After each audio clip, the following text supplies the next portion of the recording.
Gaby Cam y Javier Ibarreche en este episodio de podcast. Paulina Gaitán, Luis Estrada y Arcela Ramírez nos cuentan sobre Las Muertas, la nueva serie de Netflix que revivirá la conversación sobre una de las primeras asesinas seriales en México. Inicia la batalla más grande por la humanidad. Haz arder tu corazón con Demon Slayer, Castillo Infinito. El final de la segunda temporada de Merlina llega a Netflix más sarcástica, más fantástica y más ácida que nunca. Tenemos todo sobre las series, nuestras recomendaciones y la mejor música de las películas aquí en...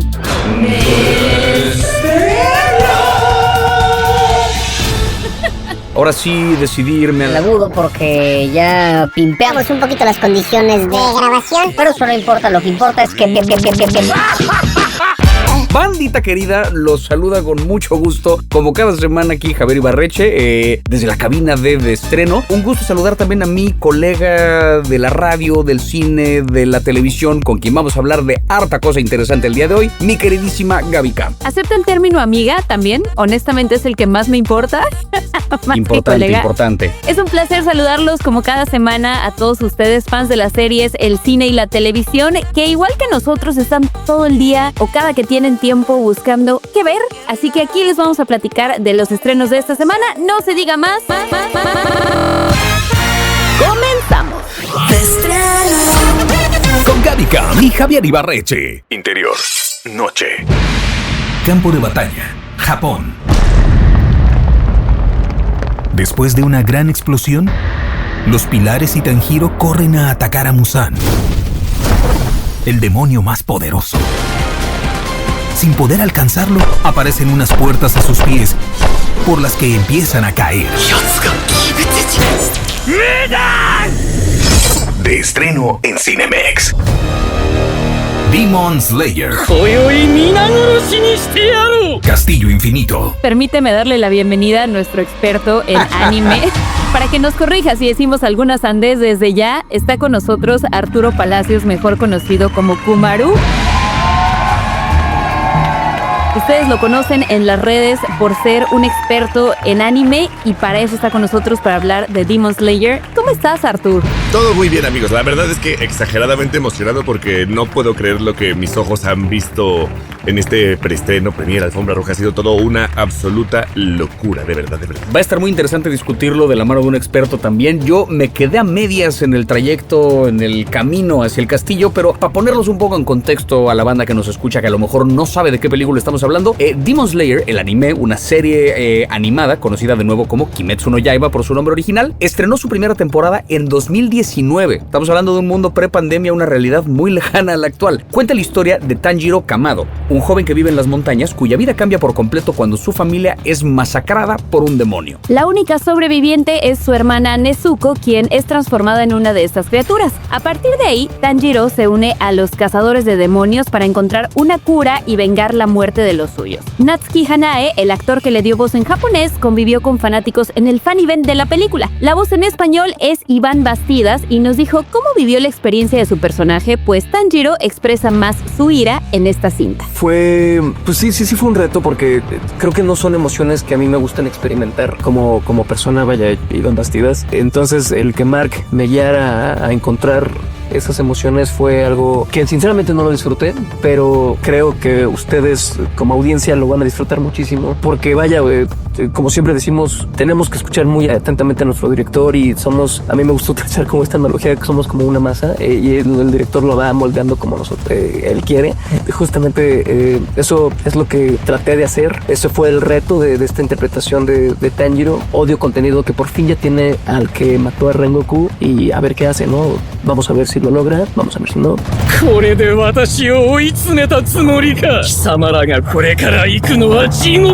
Demon Slayer Castillo Infinito empieza después de la cuarta temporada de la serie y es la primera de 3 películas que contarán el desenlace de la historia.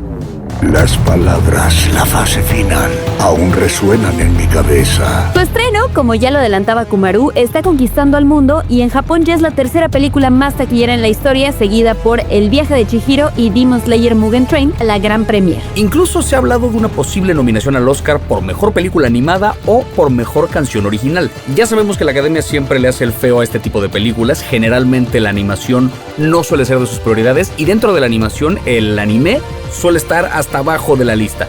Pero en años recientes hemos visto algunas alternativas, ¿no? Por ahí El niño y la garza de Miyazaki, que no es exactamente anime, es Miyazaki, un estilo de animación en sí mismo, pero que va más o menos de la mano. Ya ganó un Oscar hace un par de años, pero lo que aquí no cabe duda es que esta es la producción más grande del mundo del anime. Esta larga batalla puede llegar a su final esta misma noche. Y acá, bueno, le quisiera dar pie a Arturo para que nos cuente un poco al respecto, pero nada más para de nuevo poner en contexto a la banda que nos escucha. Esta película, como bien dijimos, es la continuación de una serie. Dime, Arturo, ¿cómo funciona este asunto? ¿Es con todos los animes o solamente con este, o es en algunos casos que ocurre esta cosa donde salen episodios, pero de repente hay una película que como que abarca un arco de la historia y que también se parte en capítulos? ¿Qué es esto que estamos viendo en cines hoy? Fíjate que es el fenómeno más grande que se ha visto históricamente en cuanto a un anime. O sea, es una locura. No había algo tan grande desde Dragon Ball. Lo que es Demon Slayer simplemente está incluso revolucionando al grado en el que ahora, si se han dado cuenta, ya hay muchas películas de anime en el cine, muchas películas recopilatorias, y en algunos casos, digamos que está el canon, que es lo que sigue, es la línea de la narración de la historia original, por así decirlo. Y muy pocos se han aventado a hacer estas películas como parte de este canon por el miedo a que la gente no los siga tanto o no les vaya tan bien, por así decirlo. Pero Demon Slayer sí dijo, vamos a hacer nuestras 4 temporadas, y luego, por lo que algunos suponemos, van a terminar completamente esta serie, esta historia, con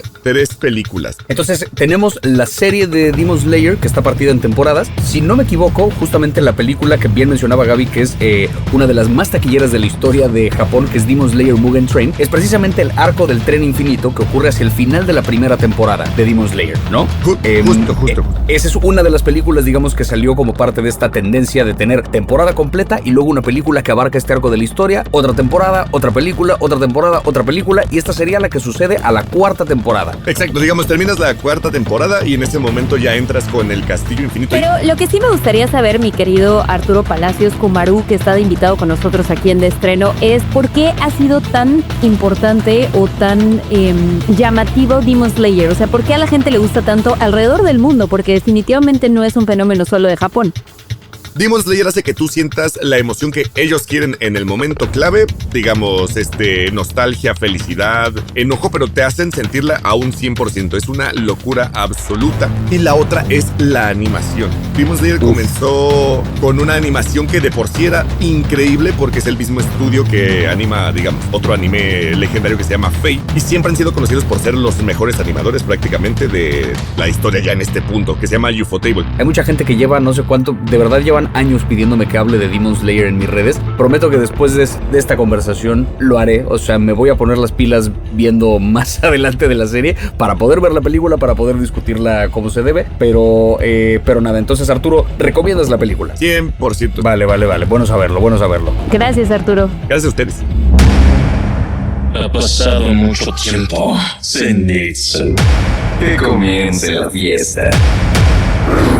¿Cómo me voy a divertir? Interior, noche. Salón principal del Casino del Danzón, Concepción de Ruiz. 15 de septiembre de 1961. Las hermanas Josefina y Arcángela Balardo presiden la mesa principal, rodeadas de políticos y empresarios municipales y estatales, quienes esperan ansiosos las sorpresas de la inauguración del burdel. ¡Calavera! ¡Las muchachas! Lo más importante es que los clientes se sientan a gusto para que gasten lo más posible. Mi hermana y yo creímos que de ahí nos íbamos a ir para arriba. Y de ahí nos ocurrieron 2 incidentes y un tropiezo y luego para abajo. De estreno. Pues no fue más que pura mala suerte. Las Muertas. Luis Estrada adapta la novela de Jorge Ibargüengoitia, Las Muertas, en una serie de 6 episodios con su conocido estilo de humor negro. Estrada aborda el escándalo de las Poquianchis, acusadas en los años 60 de trata de personas y asesinato en Guanajuato y Jalisco. Compórtese, señora, por favor. Bien bonitas personas se ve. ¡Váyanse a la chingada! Las Muertas es una buena adaptación que permite a Luis Estrada expresar su ironía y crítica social. La serie refleja un México donde la corrupción y el abuso de poder persisten. Arcelia Ramírez, quien interpreta a Arcángela Baladro, destaca cómo la temática resuena tanto en los años 60 como en la actualidad. La mirada de Ibargüengoitia, igual de lúcida y aguda, y en este tono de comedia negra, de humor negro, de sátira que tiene Luis en toda su filmografía. Creo que eso hace un matrimonio allí estupendo para que pongamos el tema sobre la mesa con mucha más lucidez, quizá, ¿no? Como que hay a través de la risa nos podemos acercar más protegidos, ¿no? Con más distancia hacia el horror. Mandó cerrar todos los burdeles del Estado. Como toda adaptación, y Las Muertas no es la excepción, siempre existe la aportación o libertad creativa del director o guionistas. Luis Estrada nos contó qué fue lo que modificó de la novela de Ibargüengoitia, y este es un spoiler de lo que podemos ver en el último episodio de la serie. Modificamos el texto de Ibargüengoitia porque yo creo que Ibargüengoitia la acabó un poco al chilazo, con todo lo que yo admiro y quiero este libro. De pronto en el capítulo 6 dice: las Baladro fueron apresados tal día, a tal hora, en tal lugar, el juez las acusó de estos delitos y da la gran lista de delitos de los que fueron juzgadas y condenadas, se les dio esta sentencia y adiós. Entonces yo creo que lo que hace muy interesante la experiencia de Las Muertas es literalmente ver de qué manera este maravilloso libro se transformó en una obra audiovisual sobre un hecho real que primero es trasladada a la literatura y luego al cine. Solo falta que se les mueran las otras 13 muchachas para que también las entierran en el corral. Las Muertas destaca por su elenco: Paulina Gaitán, Joaquín Cosío, Poncho Herrera, Mauricio Isaac, Salvador Sánchez, Tenoch Huerta, muchos que ya habíamos visto en otras películas del director, pero otros que era la primera vez que debutaban con este director intenso, exigente y riguroso, como nos lo confiesa Paulina Gaitán, quien interpreta a Serafina Balardo. Serafina no es un personaje común. No estamos acostumbrados a tener personajes femeninos de esa índole, ¿no? Con esa carga emocional y con ese arco dramático tan complejo. Entonces, poder tener un personaje así al lado de Luis, ¿no? Entonces, ahí yo dije, híjole, este es el momento de echar toda la carne al asador y vámonos, y quiero aprender de los mejores y graduarme en Harvard si es necesario, y siento que me gradué. Te doy 10,000 pesos si dices que no encontraste a Serafina por ningún lado. La justicia es ciega. Jorge Ibargüengoitia era un escritor mexicano importante que murió demasiado joven, trágicamente demasiado joven, porque siento que nos privó de una literatura muy interesante que pudo haber evolucionado. Yo me acuerdo que el libro de Las Muertas fue una cosa que yo tuve que leer en cuarto de prepa, porque yo tenía un maestro que también es guionista y productor de televisión, que nos dejó de tarea justamente leer Las Muertas y escoger un momento de la novela y adaptarlo a guión de televisión. Nos explicó como un poquito el formato de escritura de guión, y era traducir lo que ocurrió en la novela a acciones concretas para poder convertirlo en lenguaje de televisión. Me da gusto ver ese ejercicio que nosotros hicimos en el cuarto de prepa alguna vez de forma hipotética, ya se convirtió en una realidad con una adaptación real de una historia que creo que tiene bastante material de donde rascarle. Ahora, como bien decíamos, hay contrastes entre la realidad y la ficción, tiene como cualquier serie lo bueno y lo malo, vamos a ello. Totalmente de acuerdo. A mí me gusta mucho Luis Estrada porque es un director muy valiente, que normalmente no se preocupa mucho por lo que la gente, la sociedad o incluso los altos mandos puedan decir de lo que cuenta. Creo que entre las cosas buenas que tiene esta serie es que es una muy buena adaptación, como ya lo dices, de la obra. No era fácil. Tiene un súper elenco: Arcelia, Paulina, Joaquín amigo de esta casa, nuestro amigo personal Joaquín Cosío, Mauricio Isaac, que también creo que es un actor al que de pronto no siento que se le dé el reconocimiento que merece, y es un actorazo. Y también creo yo que el sentido del humor de Luis Estrada viene bien para una historia así. Lo que no me encanta es que siento, y eso creo que lo hace en general en muchas de sus historias y de sus películas, que se auto-homenajea mucho, ¿no? O sea, como de, voy a hacer una referencia a esta otra cosa que yo también hice. Eso no necesariamente es mi parte favorita de lo que hace Luis. Ahora, ¿lo puede hacer? Por supuesto que sí, y lo ha hecho bien en general. También lo creo. Pero bueno, personalmente yo no soy fan de esas autorreferencias porque no necesariamente todo el mundo ha visto lo que él ha hecho. Fuera de eso, creo que era una historia digna de contarse, y creo que si alguien la podía contar era precisamente Luis Estrada. Sí, que además es un director que yo, recuerdo sus películas más tempranas, particularmente La Ley de Herodes, que me parece divertida y punzante, y que creo que la forma corresponde con el mensaje. Creo que el humor negro está ahí por una razón, y me parece que tiene como un mensaje bastante completo porque pega parejo para todos lados. Creo que fue evolucionando una cosa un poquito más simple. La película, por ejemplo, de La Dictadura Perfecta me pareció que nos contó una cosa que creo que todos de algún modo ya sabíamos, no necesariamente se sintió como una crítica hacia algo, una observación diferente, como que su discurso a lo mejor puede que haya evolucionado, según la opinión de quien le preguntes, para mal, pero en este caso está agarrando el material de un novelista mexicano muy importante que ya existía, es decir, es la visión de Luis Estrada como director, que como director ha madurado con un material preexistente de un brillante novelista mexicano. Creo que es una combinación que puede dar un material valioso. De todos los casos que me tocó llevar en mi carrera, ninguno fue tan famoso y sonado como el de las hermanas Baladro. Con el estreno de Las Muertas en Netflix, les contamos que esta serie está basada en el caso real de las Poquianchis, hermanas que regentaban burdeles en Guanajuato y Jalisco y fueron responsables de la muerte de entre 91 y 150 personas, según diferentes estimaciones. Sin embargo, la serie de Netflix y la novela de Jorge Ibargüengoitia, en la que se basa, toman bastantes libertades creativas para modificar la historia original. Aquí te contamos la realidad contra la ficción. Mi hermana y yo creímos que de ahí nos íbamos a ir para arriba. Número de hermanas. En la vida real, las Poquianchis estaban conformadas por 4 hermanas: Delfina, María del Carmen, María Luisa y María de Jesús González Valenzuela. En la serie de Netflix son 3 hermanas: Eulalia, Arcángela y Serafina Baladro. Nombres y lugares. Los nombres de los personajes y los lugares son ficticios, aunque ocurre en Guanajuato y Jalisco. Ibargüengoitia los ubica en Mezcala y Plan de Abajo, que en el mapa de México básicamente no existen. Tratamiento de la historia. La novela y la serie presentan la historia de manera opuesta a como fue tratado en el periodismo sensacionalista de la época, donde la revista Alarma, con signos de exclamación, y los periódicos se aprovecharon de los crímenes para vender más ejemplares. Hoy hubieran aprovechado estos delitos para hacerlos más virales, pero eso siempre funciona igual. Nivel de ficción. La serie de Netflix es una reinterpretación de la historia original, por lo que no debe considerarse un documental. La novela de Ibargüengoitia también es una obra de ficción que se inspira en hechos reales y periodísticos, porque este escritor se puso a indagar y, siendo de Guanajuato, retrata la doble moral y lo conservador de esta zona de México. Lo más importante es que los clientes se sientan a gusto para que gasten lo más posible. Creo que en este caso vale mucho la pena asomarse a la novela antes de ver la serie, o leer la novela a la par, o leerla después de ver la serie, pero creo que en general vale la pena asomarse a la novela a la par de la serie. No para caer en esta cosa mamona de es que en el libro sí no pasa porque a nadie le importa, José Luis. Hablo más en el sentido de cotejar un poco la versión novelística con la versión televisiva, porque las dos aportan cosas diferentes en cuanto a la realidad, en cuanto a la ficción. Ahora sí que entre más versiones de la misma historia conoces, más puedes hacerte a la idea de qué fue lo que sí pasó o de qué fue lo que sí pudo haber pasado. Y es efectivamente una historia fascinante, un capítulo oscuro de la historia de México que al mismo tiempo, muy a la mexicana, se puede contar con mucho humor negro. Y recuerda, José Luis, esto no es un documental, es una ficción basada en hechos reales. Y si te llamas José Luis, esto no es personal, solamente por alguna razón José Luis ya se convirtió en este personaje ficticio a quien yo le grito porque no me gusta lo que me dice en mi cabeza. Nada personal, te queremos mucho. Hater. Si te llamas José Luis, te queremos. De estreno.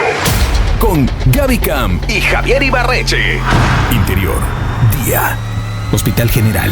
Vermont, Estados Unidos. Merlina está inconsciente en la cama del hospital. Súbitamente, abre los ojos y se incorpora. Al mirar alrededor, no puede creer lo que ve en sus ojos.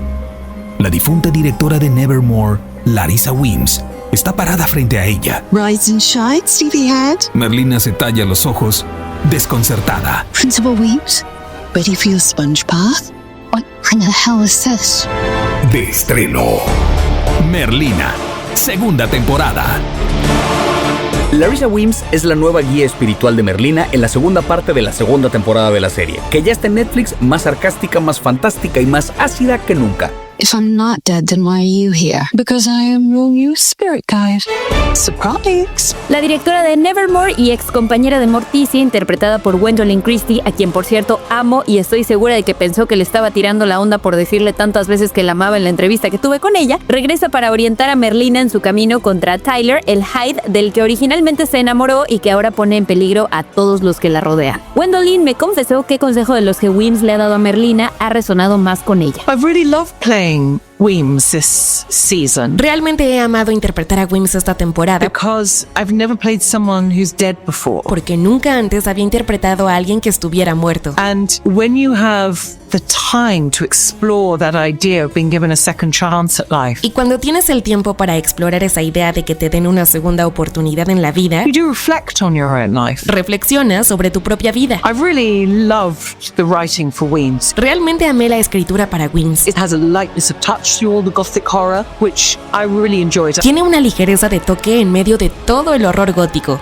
lo cual disfruté mucho.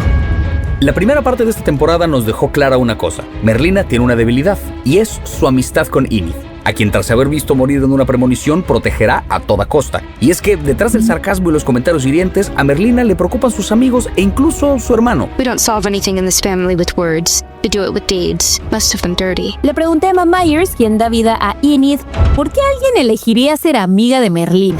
I can't help but be attracted to her because she is so strange. Como que la gente no puede evitar sentirse atraída hacia ella porque es tan extraña. And I think that's why so many people want to be her friends. Y creo que por eso tantas personas quieren ser sus amigas. I think Enid at least genuinely cares for Wednesday. You know, they're roommates, they're best friends. Pero creo que Enid al menos genuinamente se preocupa por Merlina. Ya sabes, son compañeras de cuarto, son mejores amigas. And I think her care for her goes beyond just being fascinated with her. I think she genuinely understands her. Y creo que su cuidado por ella va más allá de solo estar fascinada con ella. Creo que realmente la entiende. Me pasa una cosa con esta serie, que es que creo que hay una cosa contradictoria desde la base que tiene que ver con, en el momento que a Merlina le importa a su amiga, le importa a su hermano, le importa cualquier persona que no sea, ni siquiera ella misma, le importa cualquier cosa que no sea su búsqueda psicótica por la maldad y lo bizarro, en ese momento siento que deja de ser Merlina. Hay una cosa donde es difícil ponerla, casi imposible ponerla como protagonista sin traicionar un poquito lo que el personaje representa. Creo por otro lado que Jenna Ortega hace un trabajo tan brutal como Merlina, digno de la nominación al Emmy que recibió por su primera temporada, que su trabajo como Merlina y su transformación en el personaje por sí sola creo que vale la pena. Hay mejores historias de misterio que seguramente habrán visto para este punto de sus vidas, hay mejores historias oscuras, mejores historias macabras. Siento que es como un primer acercamiento al misterio. Vi a una creadora de contenido que decía, la relación que tiene Merlina con el mundo de lo oscuro y de lo único y de lo diferente es la misma que tiene Hot Topic. Sí, ubico la tienda, me encanta. O sea, te vende el disfraz, pero también Pony. Exacto, te vende el disfraz. O sea, un poco Hot Topic te vende los aretes, te vende las mallas, te vende la madre con estoperoles, pero se lo vende a todo mundo. O sea, no se puede ser único y diferente si compran todos en una tienda en la que se venden los mismos productos. Ahí hay una cosa contradictoria. Pero creo que Merlina es un personaje bastante magnético por sí solo, que vale la pena ver el trabajo de Jenna Ortega. La historia tiene lo suyo, pero controlar las expectativas. Yo tengo que decir que la primera temporada me enamoró porque la historia me parecía una especie de universo tipo Harry Potter. La segunda temporada igual la he disfrutado mucho. En efecto, creo que Jenna Ortega carga sobre sus hombros, le debe doler el cuello de cargar con el peso de esta serie definitivamente, pero también, o sea, tiene un gran elenco. En esta temporada tienes a Gwendolyn Christie en un papel espectacular, a Catherine Zeta-Jones. Hay una parte que no quiero spoilear donde también Emma Myers da una cátedra de actuación, las dos, también Jenna Ortega.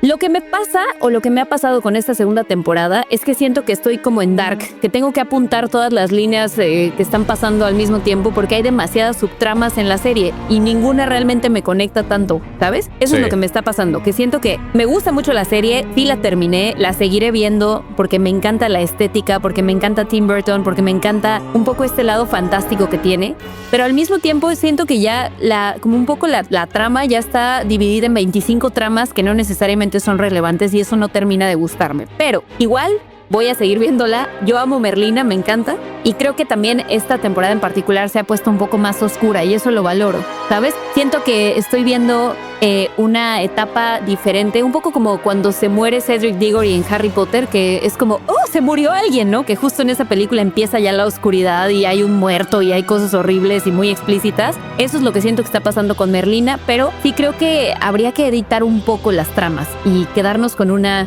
base que tal vez sea un poquito más clara, o eso es lo que pienso yo. De estreno en Cinemex, La hermanastra fea.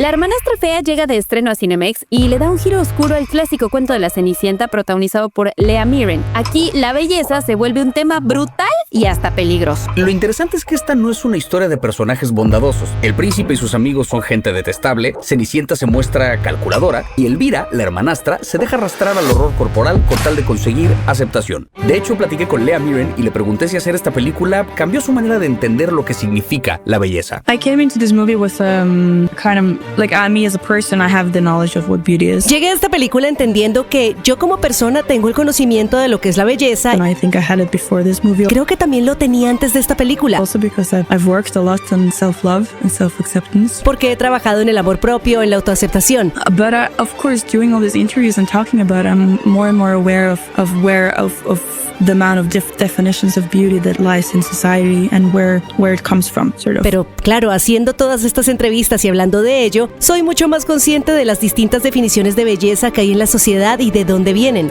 We have to look kind of deep into history to understand beauty standards because they've evolved throughout times, but also with along with the position of women in society. So it's also a hierarchy in yeah. Sorry, my English. Tenemos que mirar profundamente hacia la historia para entender los estándares de belleza porque evolucionan a través del tiempo, pero también con la posición de las mujeres en la sociedad ahora más jerarquizada. Perdón mi inglés.